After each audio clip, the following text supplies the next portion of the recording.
Hello friends, welcome to editorial analysis by simplified civil services. आज 28 अगस्त को total 3 discuss करेंगे। फर्स्ट आर्टिकल जो डिस्कस किया जाएगा वो है the heavy shackles of fear and vigilance. बहुत अच्छा आर्टिकल आया हुआ है। ये आर्टिकल आपके ऐसे और मेंस के लिए काफ़ी इंपॉर्टेंट है। इसके नोट्स बनाना बहुत ज़्यादा इंपॉर्टेंट है।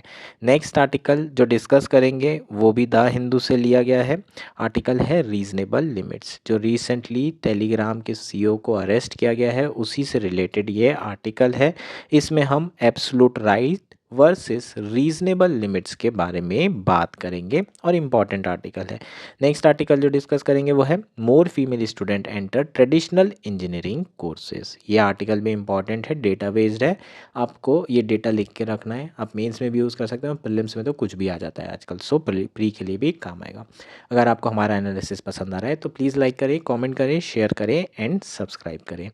अगर आपको इसकी पीडीएफ चाहिए तो आप हमारा टेलीग्राम चैनल भी ज्वाइन कर सकते हैं, जिसकी लिंक आपको नीचे प्रोवाइड की गई होगी। मोर में जाएंगे, क्लिक करेंगे नीचे वीडियो के तो आपको डायरेक्टली लिंक मिल जाएगी। आइए शुरू करते हैं हमारा एनालिसिस। हमारा फर्स्ट आर्टिकल है the heavy shackles of fear and vigilance. ये आर्टिकल द हिंदू में आया है। GS1 इंडियन सोसाइटी मेंस के पर्सपेक्टिव से बहुत इंपॉर्टेंट आर्टिकल है। प्रीलिम्स के पर्सपेक्टिव से भी इक्वली इंपॉर्टेंट है, लेकिन ऐसे के पर्सपेक्टिव से यार बहुत ज़्यादा इंपॉर्टेंट ये आर्टिकल है। आर्टिकल बहुत ब्रिलियंटली लिखा गया है। इसके नोट्स बनाना मैंडेटरी है। कुछ ऐसे सेंटेंसेस हैं जिसे आप कॉपी भी कर सकते हैं, वो भी मैं आपको हाईलाइट कर दूंगा। उसे एज इट इज़ अपने आंसर में लिख के आएंगे, मेंस के भी और ऐसे के भी। रिसेंटली आपको मेंस में एक क्वेश्चन आया था कि महिलाएं सुसाइड क्यों कर रही है, इतना ज़्यादा सुसाइड रेट क्यों है। तो उसके कई सारे रीजंस हो सकते हैं, जैसे कि जो उनकी सेफ्टी है ये एक बहुत बड़ा इशू है। इसके अलावा एक फियर और विजिलेंस जिसमें वो हर वक्त जी रही हैं, जो कि इनटेंजिबल रीज़न हो सकता है, जो हमें दिखाई नहीं दे रहा है, लेकिन ये एक बहुत इम्पॉर्टेंट रीज़न है जो महिलाएं रोज़मर्रा अपनी लाइफ में फेस कर रही हैं। और उसी के बारे में ये आर्टिकल है। आपको 2020 में एक ऐसे पूछा गया था और ऐसे का टॉपिक था जिस पे आप लोग ट्राई करेंगे लिखने का। Patriarchy is the least observed but most significant form of social inequality. So आपको ऐसे में लगातार वुमेन से रिलेटेड इश्यूज पूछे जाते हैं, इसलिए ऐसे के लिए भी बहुत इंपॉर्टेंट ये आर्टिकल हो जाता है। शुरू करते हैं आर्टिकल। कंटेक्स्ट देख लेते हैं। रिसेंटली ब्रूटल रेप और मर्डर हुआ है एक महिला का, जो कि डॉक्टर थी। कोलकाता में एक मेडिकल कॉलेज में ये इंसिडेंट हुआ है वर्क प्लेस पे, और उसके बाद से वुमेन सेफ्टी से रिलेटेड इशू पर लगातार कॉन्वर्सेशन हो रहा है, डिबेट चल रही है कि महिलाएं सेफ नहीं है इवन एट वर्क प्लेस। और उससे रिलेटेड आर्टिकल हमने कल डिस्कस भी किया था। Women across country face a spectrum of aggressive behaviour and violence from sexual harassment and dowry related death to rape and domestic violence. ठीक, तो महिलाएं ये सारी चीज़ें फेस कर रही हैं। While the physical impact of violence against women is acknowledge by both the state and the society as visible and telltale signs on the woman, there is considerably less focus on its psychological and behavior consequences। जो physical impact है इस violence का वो तो हमें दिखाई देता है। जो क्राइम हो रहा है, हीनस क्राइम हो रहा है, चाहे वो निर्भया हो या फिर आर्जिकल मेडिकल कॉलेज केस हो, इसमें हमें फिजिकल वायलेंस तो दिखाई दिया और उसे सोसाइटी ने भी एक्नॉलेज किया, पब्लिक आउटक्राई हुआ, स्टेट ने भी एक्नॉलेज किया। ये दोनों चीज़ स्टेट और सोसाइटी एक्नॉलेज कर रहे हैं, लेकिन जो साइकोलॉजिकल और बिहेवियर कॉन्सिक्वेंसेस हैं उसे ना ही स्टेट एक्नॉलेज कर रहा है और ना ही सोसाइटी एक्नॉलेज कर रही है। यहाँ पर फिजिकल वायलेंस हुआ तो इमीडिएट रिएक्शन देखने को मिला, पब्लिक आउटक्राई देखने को मिला, पब्लिक अटेंशन जो है इस इंसिडेंट ने ड्रॉ किया है, लेकिन इसके जो साइकोलॉजिकल इम्पैक्ट होंगे वो अननोटिस होते हैं और अनएड्रेस होते हैं। नेक्स्ट इंपॉर्टेंट पॉइंट है, in the absence of adequate structural protection by the state and the society the onus of one safety often falls on women themselves. As a result women in India are forced to live in a state of perpetual vigilance, constantly evaluating their surrounding for potential threat in public and private spaces। जो structural protection होना चाहिए वो structural protection नहीं दिया जा रहा है state के द्वारा और सोसाइटी के द्वारा। उसके कारण जो कर्तव्य है, जो दायित्व है, वो महिलाओं के ऊपर आ जाता है उनकी सेफ्टी का। अब वुमेन को सेफ रहना होगा। हम कई बार ये स्टेटमेंट देते हैं कि तुम्हें खुद सेफ रहना पड़ेगा, तुम्हें खुद अपनी रक्षा करनी पड़ेगी। उसके हिसाब से जो महिलाएं होती हैं वो हमेशा कॉन्स्टेंटली क्या रहती हैं, विजिलेंट रहती हैं। विजिलेंट का मतलब सतर्क रहती हैं, कॉन्स्टेंटली। परपिचुअल विजिलेंट का मतलब होता है कॉन्स्टेंटली, और विजिलेंट मतलब सतर्क रहना, लगातार सतर्क रहती हैं कि भाई यहाँ जा रही हूँ, कहीं मेरी सेफ्टी खतरे में तो नहीं है, कहीं मेरे साथ किसी तरह का इंसिडेंट तो नहीं होगा। ये हर वक्त महिला के दिमाग में चल रहा होता है, और वो हमेशा अपनी सराउंडिंग को इवेल्युएट कर रही होती है कि कहीं कोई थ्रेट तो नहीं है पब्लिक से या फिर किसी प्राइवेट पर्सन से। ये हमेशा उसके दिमाग में चल रहा होता है। This state of constant alertness and deeply ingrained in the psyche of women learned and imbibed from young age then becomes both necessary and exhausting. ये जो कॉन्स्टेंट अलर्टनेस की जो स्टेट है, ये महिलाओं को, लड़कियों को बचपन से ही इसकी आदत डाल दी जाती है। उन्हें ये बचपन से ही सिखाया जाता है और इम्बाइब किया जाता है। बेटा, आपकी सेफ्टी आपके हाथ में। आपके पेरेंट्स ने बोला होगा, इवन आपने अपने फ्रेंड्स को बोला होगा कि तुम्हें ध्यान रखना होगा, तुम्हें ऐसी जगह से नहीं जाना है, तुम्हें रात में नहीं निकलना है, तुम्हें ऐसे कपड़े नहीं पहनना है।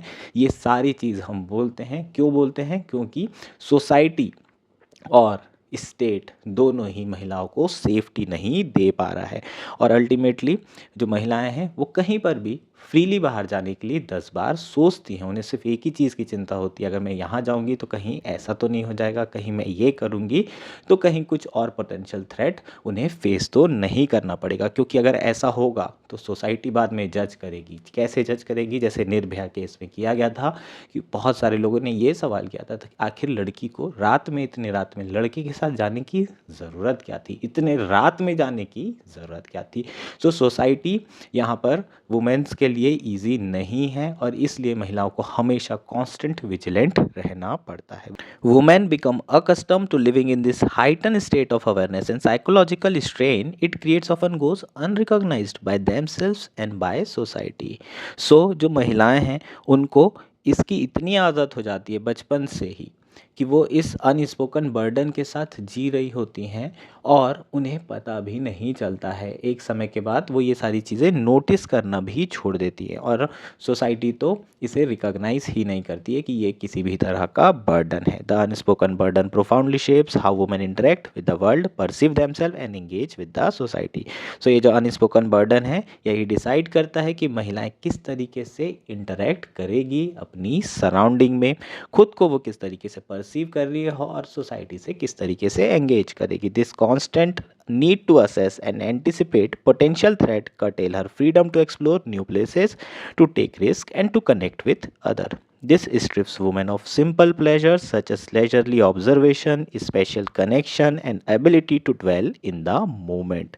So ये जो कॉन्स्टेंटली उसे असेस करना पड़ रहा है, एंटिसिपेट करना पड़ रहा है, अनुमान लगाना पड़ रहा है कि कहीं कोई पोटेंशियल थ्रेट तो नहीं है, उससे उसकी जो फ्रीडम है घूमने की, फिरने की, एकदम फ्री माइंड से ये सारी चीज़ें करने की, वो कहीं ना कहीं कर्टेल हो जाती है, ख़त्म हो जाती है। अगर वो कोई नए प्लेस एक्सप्लोर करना चाहती है, कुछ रिस्क लेना चाहती है, या फिर किसी से कनेक्ट करना चाहती है, तो इस तरह की जो फ्रीडम है वो कहीं ना कहीं ख़त्म हो जाती है। कहीं ना कहीं उसमें एक हेजिटेशन होगा ही। कहीं भी नई जगह जाएंगी तो एक हेजिटेशन देखने को मिलता है, और बहुत बार हमने देखा है जब भी ऊबर या फिर ओला कैब करेंगे तो हमेशा अपनी लोकेशन अपने फ्रेंड को भेज देंगे कि मेरी लाइव लोकेशन ये है, तू ट्रेस कर। हमेशा ये एक कांस्टेंट विजिलेंट स्टेट में महिलाओं को आपने देखा होगा अपनी रोज़मर्रा की लाइफ में। आपकी सिस्टर हो सकती है, आपकी फ्रेंड्स हो सकती हैं, ये सारी चीज़ें हमने ऑब्जर्व किया है, लेकिन स्टिल ये अभी हम लोग नोटिस नहीं करते हैं।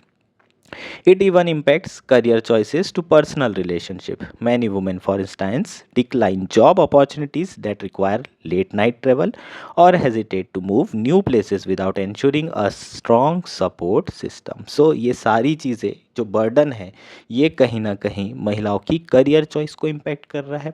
अगर उन्हें कोई नाइट में जॉब लग जाए या फिर उन्हें नाइट में ट्रैवल करना पड़े तो उन्हें उस तरह की करियर अपॉर्चुनिटी कितनी भी अच्छी क्यों ना हो उन्हें डिनाई करना पड़ता है। इसके साथ साथ अगर कोई सपोर्ट सिस्टम नहीं है उनके पास तो वो किसी और जगह मूव भी नहीं कर सकती।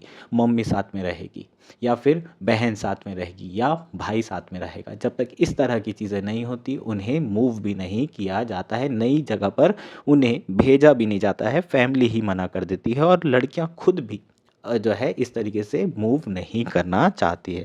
The simple pleasure of leisurely walk into the park is overshadow bye constant awareness of potential threat. एक सिंपल सा जो प्लेजर है कि एकदम आराम से बिना किसी चिंता के वॉक पे जाएं, गार्डन में घूमें, बिना किसी चिंता के, बिना किसी थ्रेट के कि यहाँ कुछ अनहोनी हो सकती है, ये भी महिलाओं को नहीं मिल पा रहा है। दिस डिसीजन दो grounded in rational concern for safety can significantly restrict their personal material and psychological growth.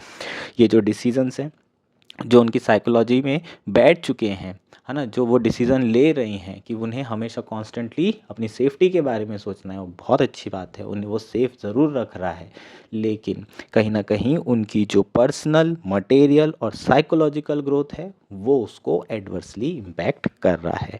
There are also intergenerational effects as this burden is often passed on from mother to daughter who is taught to be caution and adjust her behaviour to stay safe. ये आपने बहुत बार सुना होगा, mummy हमेशा बोलती रहेगी कि तुझे ध्यान रखना है, तुझे जो है अपनी सेफ्टी के हिसाब से काम करना है और यही हमने भी किया था और तुझे भी आगे करना है। सो ये इंटर जनरेशनल चीज़ है, मतलब एक जनरेशन से दूसरी जनरेशन, तीसरी जनरेशन, चौथी जनरेशन, ये सारी चीज़ें पास की जा रही है और महिलाओं को सिखाया जाता है बचपन से ही कि तुम्हें कॉशियस रहना है और अपनी सेफ्टी खुद के हाथ में रखनी है।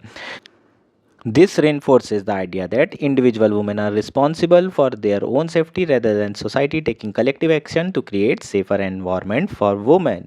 So जो आपकी मदर से ये सारी चीज़ें आ रही हैं, सोर्स बहुत लेजिटिमेट है, आप उनको प्यार करते हैं, रिस्पेक्ट करते हैं, सो ये सारी चीज़ें इंडिविजुअल वुमेन के अंदर आ जाती है कि भाई उनकी सेफ्टी उन्हीं के हाथ में है।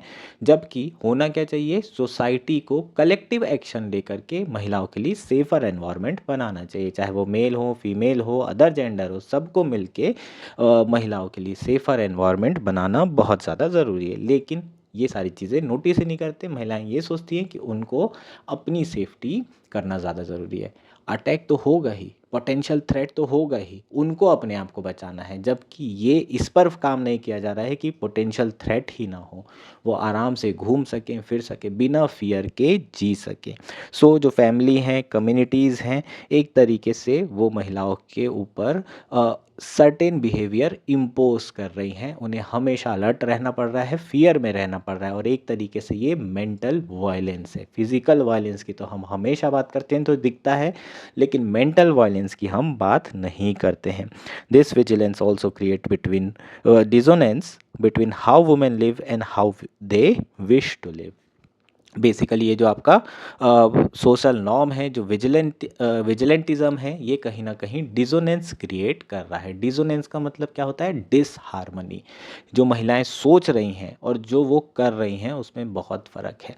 हमने बहुत बार सुना है और ये जो राइटर हैं उन्होंने भी ये लिखा है कि ये प्रोफेसर हैं और ये लड़कियों को बोलती हैं कि जो पैट्रियार्की नॉर्म्स हैं उसको आपको ब्रेक करना चाहिए, आपको करेजियस होना चाहिए। लेकिन जब भी इन्हें कहीं और बाहर घूमने जाना होता है तो ये सोचती हैं कि उनका कोई फैमिली मेम्बर साथ में रहे या फिर कोई मेल मेम्बर साथ में रहे। सो कहीं ना कहीं यहाँ पर एक डिसोनेंस है, वो क्या प्रीच कर रही हैं लेकिन वो क्या प्रैक्टिस कर रही हैं, दोनों में डिफरेंस है। और अभी भी उनके अंदर ये फियर नहीं गया है क्योंकि कहीं ना कहीं जो सोसाइटी है वो अभी भी सेफ स्पेस नहीं है।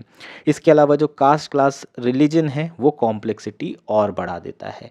अगर हम लोअर क्लास की महिलाओं को देखें या फिर अपर क्लास की महिलाओं को देखें तो जो अपर क्लास की महिलाएं हैं वो रिलेटिवली सेफ़र एनवायरनमेंट में ट्रैवल कर पाती हैं। क्यों? क्योंकि उनके पास पैसा है। लेकिन जो डिसएडवांटेज ग्रुप है, जो डिसएडवांटेज कास्ट है, उन्हें इस तरह के बेनिफिट नहीं मिल पाते हैं और उन्हें लगातार इमीडिएट और परवेसिव डेंजर फेस करना पड़ता है। वो इम्यून नहीं हो पाती है किसी भी तरह के हरासमेंट और वायलेंस से, और हमेशा उन्हें अलर्ट रहना पड़ता है जो लोअर कास्ट की या फिर लोअर क्लास की महिलाएं हैं। ऐसा नहीं है कि अपर कास्ट या अपर क्लास की महिलाओं को किसी तरह का हरासमेंट फेस नहीं करना ज़रूर पड़ता है, लेकिन रिलेटिवली वो सेफ़र एनवायरनमेंट में ट्रैवल कर सकती हैं या सेफ़र एनवायरनमेंट में रह सकती हैं, जैसे कि वो प्राइवेट ट्रांसपोर्टेशन का यूज़ कर सकती हैं। लेकिन जो लोअर क्लास की महिलाएं होंगी जिनके पास इतने पैसे नहीं हैं, उन्हें public space, public transportation use करना पड़ेगा, पब्लिक बस यूज़ करना पड़ेगा, जिसमें ग्रुपिंग जैसी चीज़ें बहुत ज़्यादा नॉर्मल होती है, जो उन्हें डे टू डे बेस पे हरासमेंट फेस करना पड़ रहा है। सो ये एक बहुत बड़ा चैलेंज है एज अ सोसाइटी हमारे लिए। When women are forced to prioritize safety over curiosity and vigilance over exploration, they are denied the full spectrum of human experience. The world, instead of being a place of wonder and discovery, become one of danger and caution. ये line लिखना है, बहुत अच्छी line है, इसे छापो अपने notes में और इसे लिख के आना है मेंस में या फिर ऐसे में जहाँ पर भी आपका सुटेबल हो। ऐसा नहीं कि कुछ भी पूछा है और यही छाप दिए, है ना, देख करके समझ करके लिखना है। क्या कह रहा है कि अगर हम महिलाओं को फोर्स करते हैं कि वो प्रायोरिटाइज करें सेफ्टी ओवर क्यूरियोसिटी, जाना तो है, इच्छा तो है, लेकिन यार सेफ नहीं होगा, और विजिलेंस ओवर एक्सप्लोरेशन, मन तो कर रहा है घूम के आने का, लेकिन हमेशा दिमाग में डर बना रहता है। जब भी ये चीज़ों को करने के लिए हम महिलाओं को फोर्स कर रहे हैं तो वो entire spectrum, full spectrum of human experience नहीं ले पा रही हैं, उनके हम नेचुरल राइट्स भी ले रहे हैं। एक ह्यूमन के जो नेचुरल राइट होते हैं घूमने के फिरने के, वो राइट्स भी हम उनसे ले रहे हैं। The world, instead of being a place of wonder and discovery, become one of danger and caution. ये एज इट इज़ लाइन लिखना है, बहुत अच्छी लाइन है।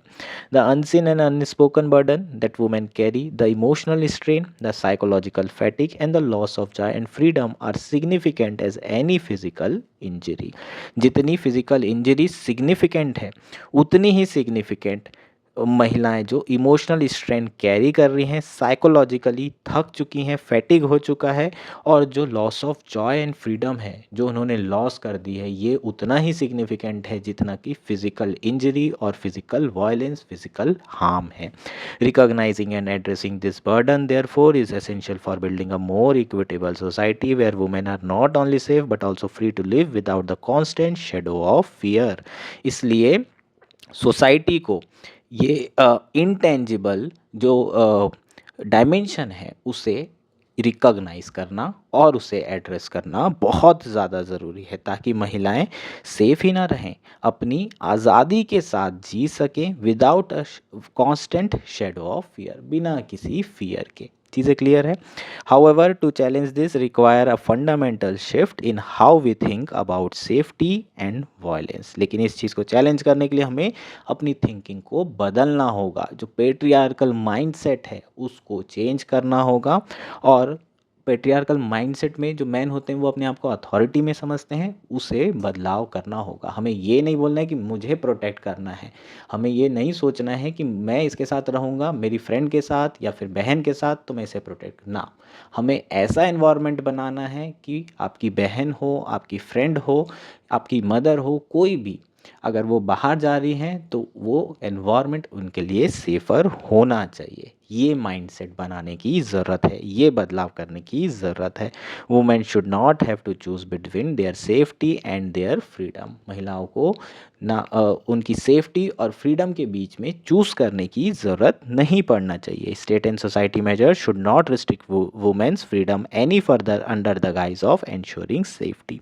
रिसेंटली ममता बनर्जी ने ये कहा था और हमने डिस्कस भी किया था, उन्होंने एक गाइडलाइन लेकर आई थी सरकार ने कि जितना कोशिश हो लड़कियों की नाइट में ड्यूटी नहीं लगाई जाएगी।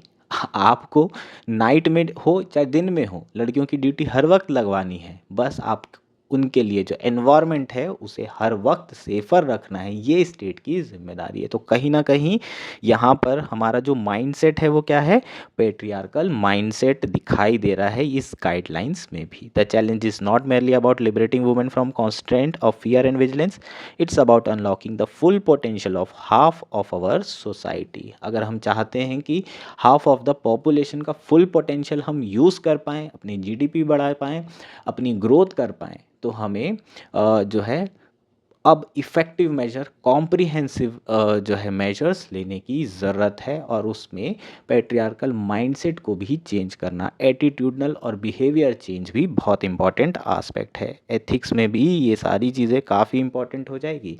सो ये आर्टिकल आपके लिए ऐसे और एथिक्स के लिए भी इक्वली इंपॉर्टेंट है। To achieve this we must acknowledge that the burden of perpetual vigilance imposed on the woman is not natural or acceptable state but a form of violence in itself। तो हमें ये सारी चीज़ें achieve करने के लिए पहले तो ये एक्नॉलेज करना होगा कि जो हम परपेचुअल वायलेंस कर रहे हैं, जो दिखाई नहीं दे रहा, जो इंटेंजिबल वायलेंस कर रहे हैं, जिसके कारण महिलाओं को हमेशा फियर में जीना पड़ रहा है, वो एक्सेप्टेबल नहीं है, वो नेचुरल नहीं है। जब तक आप एक्सेप्ट नहीं करेंगे कि जब तक आप डिनाइल में जिएंगे तब तक कि आप इलाज कर ही नहीं सकते प्रॉब्लम का। जब आप एक्सेप्ट करेंगे कि प्रॉब्लम है तभी तो आप उसका सॉल्यूशन ढूंढेंगे। सो ये आर्टिकल है, ये सारी लाइनें यार, ये जितनी यहाँ लाइन दिख रही है सबको लिखने लायक है। बहुत अच्छा आर्टिकल है, इसे अच्छे से नोट्स बना के रखना है। हमारा नेक्स्ट आर्टिकल है रीजनेबल लिमिट्स। ये आर्टिकल द हिंदू में आया है। जीएस टू पॉलिटी मेंस के पर्सपेक्टिव से इम्पॉर्टेंट है, प्रीलिम्स के पर्सपेक्टिव से बिल्कुल इम्पॉर्टेंट नहीं है। आर्टिकल में हम बात करेंगे freedom of expression and speech के बारे में और इसके एब्सोल्यूटिज्म और वर्सेस रीजनेबल रिस्ट्रिक्शन के बारे में चर्चा की जाएगी। जो रीसेंट केस है, जो कंटेक्स्ट है, वो है टेलीग्राम मैसेजिंग ऐप से रिलेटेड। आप लोगों को वैसे तो जानकारी हो गई होगी, आप सभी टेलीग्राम ऐप में हैं, चला रहे हैं। आपको पता होगा कि टेलीग्राम ऐप के रिसेंटली सीईओ को फ्रेंच अथॉरिटीज़ ने अरेस्ट कर लिया है। प्लेटफॉर्म के ऊपर ये आरोप लगे हैं कि प्लेटफॉर्म इलिसिट एक्टिविटीज़ के लिए इस्तेमाल किया जा रहा है। इलिसिट एक्टिविटीज़ जैसे कि ड्रग ट्रैफिकिंग हो गया, इसके अलावा चाइल्ड पोर्नोग्राफी हो गया, चाइल्ड एब्यूज़ की इमेज के डिस्ट्रीब्यूशन के लिए इस्तेमाल हो रहा है। इस तरह की गैर कानूनी गतिविधियों के लिए इस्तेमाल किया जा रहा था और जो टेलीग्राम के ओनर हैं उनको कहा गया कि वो इस तरह की चीज़ों को ख़त्म करें, कंटेंट मॉडरेशन करने का काम करें। इसी तरह की चीज़ें व्हाट्सएप में भी कुछ साल पहले हो रही थी। बहुत ज़्यादा फॉल्स इन्फॉर्मेशन, फेक न्यूज़, ये सारी चीज़ें चलाई जा रही थी। उसके बाद जो प्लेटफॉर्म है उन्होंने कुछ चेंजेस किए, कुछ हद तक जो मिस इन्फॉर्मेशन है, फॉल्स इन्फॉर्मेशन है व्हाट्सएप में कम हो चुकी है।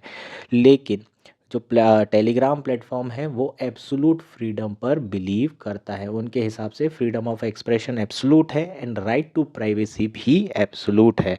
और जो इनके सीईओ हैं उनका क्या कहना है, उनकी बात सुन लेते हैं। उन्होंने रिसेंटली कहा है कि privacy is more important than our fear of bad things happening and that to be truly free you should be ready to risk everything for freedom. उनके हिसाब से प्राइवेसी सब कुछ है, बहुत इम्पॉर्टेंट है। हम सिर्फ इस डर से कि ख़राब चीज़ें हो सकती है हम प्राइवेसी को छोड़ नहीं सकते और फ्रीडम के लिए हमें हर चीज़ रिस्क करने के लिए तैयार रहना चाहिए।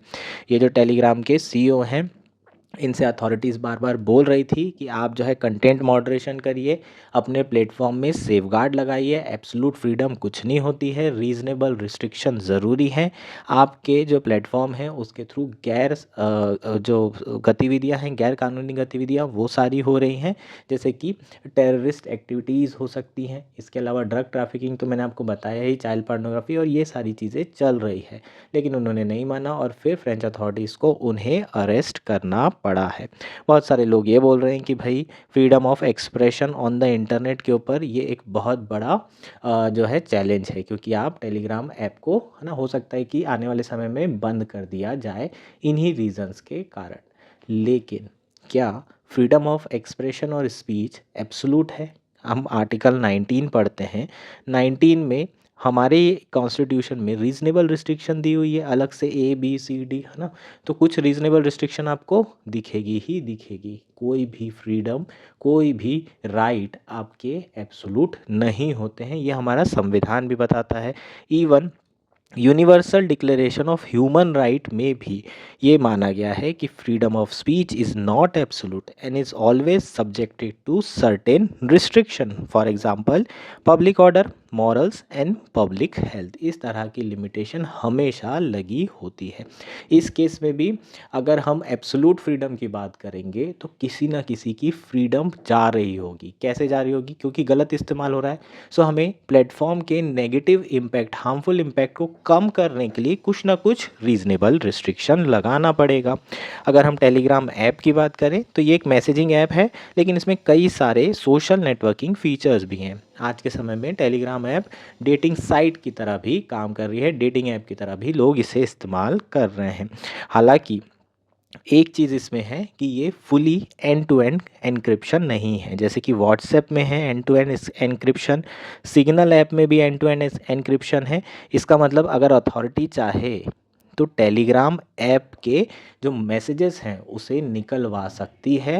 व्हाट्सएप और सिग्नल के केस में एंड टू एंड एन्क्रिप्शन होने के कारण जो प्राइवेसी है वहाँ पर काफ़ी हद तक एब्सोलूट हो गई, लेकिन टेलीग्राम में ये चीज़ें नहीं हैं। और अगर अथॉरिटी टेलीग्राम से रिक्वेस्ट करेगी तो एनफोर्समेंट एजेंसी ये सारी मैसेजेस चैट पढ़ सकती है, क्योंकि टेलीग्राम भी ये सारे ऐप और सारे मैसेजेस पढ़ सकता है। सो आप लोग अगर ये सोच रहे हैं कि टेलीग्राम यूज़ करने से और आपने मैसेज डिलीट कर दिया तो सारा डेटा चला गया है, आपके मैसेज कोई नहीं पढ़ रहा है, तो ऐसा नहीं है। टेलीग्राम आपके मैसेजेस पढ़ सकता है ना। ऑब्वियस है, इतना सारा डेटा रहेगा तो आपके मैसेजेस तो खोल के नहीं पढ़ेंगे, पर स्टिल कोई ना कोई ये मैसेज देख सकता है, क्योंकि एंड टू एंड एन्क्रिप्शन नहीं है।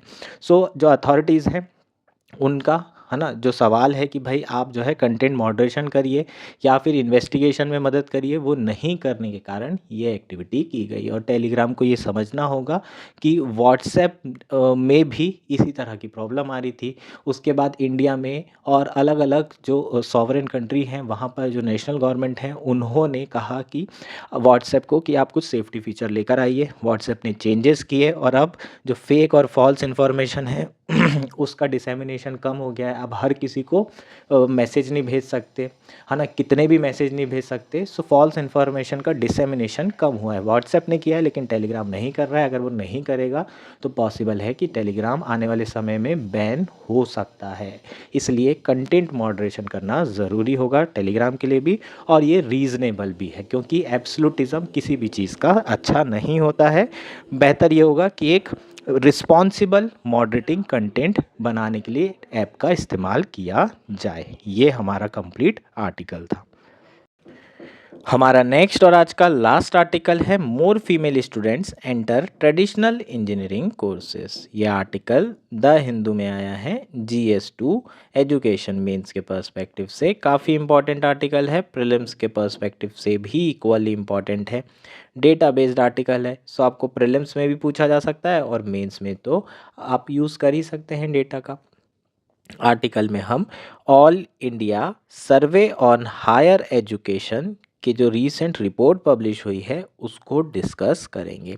All India survey on higher education के बारे में तो हम जानते हैं, ये जो रिपोर्ट है ये मिनिस्ट्री ऑफ एजुकेशन पब्लिश करती है, हर साल पब्लिश की जाती है। 2011 से इसे पब्लिश किया जा रहा है। मेन ऑब्जेक्टिव क्या है? To portrait the status of higher education in India, है ना, जो हायर एजुकेशन का स्टेटस है उसे जो है पोर्ट्रे करने के लिए ये रिपोर्ट पब्लिश कर रहे हैं, ये सर्वे किया जा रहा है। सो ये बेसिक इन्फॉर्मेशन है all India survey on higher education के ऊपर। इसके ऊपर भी आपको एक आध क्वेश्चन पूछ सकता है, एक आध मतलब कुछ डेटा बेस्ड क्वेश्चन ऑप्शन दे देगा, स्टेटमेंट दे देगा, और एक स्टेटमेंट आपको AISHE के ऊपर भी पूछा जा सकता है। सो कंफ्यूज नहीं होना है, स्कूल से रिलेटेड बिल्कुल नहीं है और मिनिस्ट्री ऑफ एजुकेशन इन्वॉल्व है।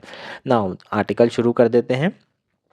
The number of students enrolled in undergraduate engineering courses in India steadily declined from 2016 despite the increase in overall number of students pursuing college education according to the AISHE report. So क्या कह रहा है कि 2016 के बाद से जो engineering में एनरोल कर रहे बच्चे हैं उनका डिक्लिनेशन हमें देखने को मिल रहा है। इंजीनियरिंग स्ट्रीम को कम चूज़ कर रहे हैं। ओवरऑल जो कॉलेज जाने वाले बच्चे हैं, एनरोलमेंट है हायर एजुकेशन में वो इंक्रीज़ हुआ है, लेकिन जो बच्चे हैं वो इंजीनियरिंग चूज़ नहीं कर रहे हैं। In the recent year number of student enrolled in India was highest in arts, मतलब BA ज़्यादा कर रहे हैं सबसे ज़्यादा, उसके बाद साइंस BSc वगैरह हो गया, फिर BCom हो गया, commerce and then engineering, last में BTech आ रहा है।